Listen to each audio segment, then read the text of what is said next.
નમસ્કાર મિત્રો, સ્વાગત છે તમારું અમારી YouTube channel Gujarat jobs and ન્યૂઝમાં. મિત્રો, આંગણવાડી કાર્યકરોની સમસ્યાઓના ઉકેલ પર ભાર મૂકવામાં આવી રહ્યો છે. આંગણવાડી કાર્યકરોને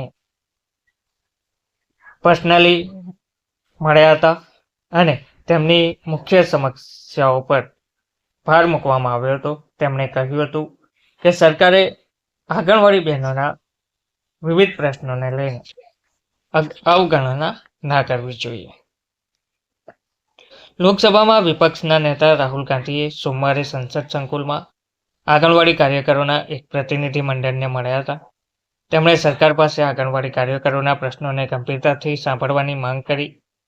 કોંગ્રેસ દ્વારા જાહેર કરાયેલા એક વિડીયોમાં રાહુલ ગાંધીએ કહ્યું કે આંગણવાડી બહેનો આખો દિવસ સખત મહેનત કરે છે, તેથી તેમનું સન્માન થવું જોઈએ અને તેમનો અવાજ સાંભળવો જરૂરી છે.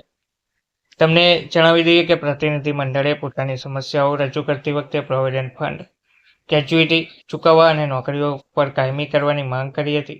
કોંગ્રેસે કર્મચારીઓની સમસ્યાઓ પર ભાર મૂક્યો. તેમજ કોંગ્રેસ દ્વારા જારી કરાયેલા એક નિવેદનમાં કહેવામાં આવ્યું છે કે ભૂખમરો અને કુપોષણ સામેની લડાઈમાં આંગણવાડી કાર્યકરોએ મહત્વપૂર્ણ ભૂમિકા ભજવી છે, પરંતુ આજે સરકારની ઉપેક્ષાને કારણે આ કામદારો તેમની સમસ્યાઓ સાંભળવા અને સન્માન માટે વિનંતી કરી રહ્યા છે. રાહુલ ગાંધીએ એ વાત પર પણ ભાર મૂક્યો કે આંગણવાડી કાર્યકરો દેશના વિકાસની કરોડરજ્જુ છે. સરકારે તેમની સમસ્યાઓનું નિરાકરણ લાવવું જોઈએ અને યોગ્ય સન્માન આપવું જોઈએ. આ દેશની તમામ આંગણવાડી બહેનોનો અધિકાર છે. રાહુલ ગાંધીએ આરોપ લગાવ્યો છે કે કેન્દ્ર સરકાર આ મુદ્દાઓ પર જાણી જોઈને મૌન ધારણ કરી રહી છે. પાર્ટીના મતે આંગણવાડી કેન્દ્રોમાં સંસાધનોનો અભાવ અને કર્મચારીઓના નબળા પગાર ધોરણો સેવાઓની ગુણવત્તાને અસર કરી રહ્યા છે.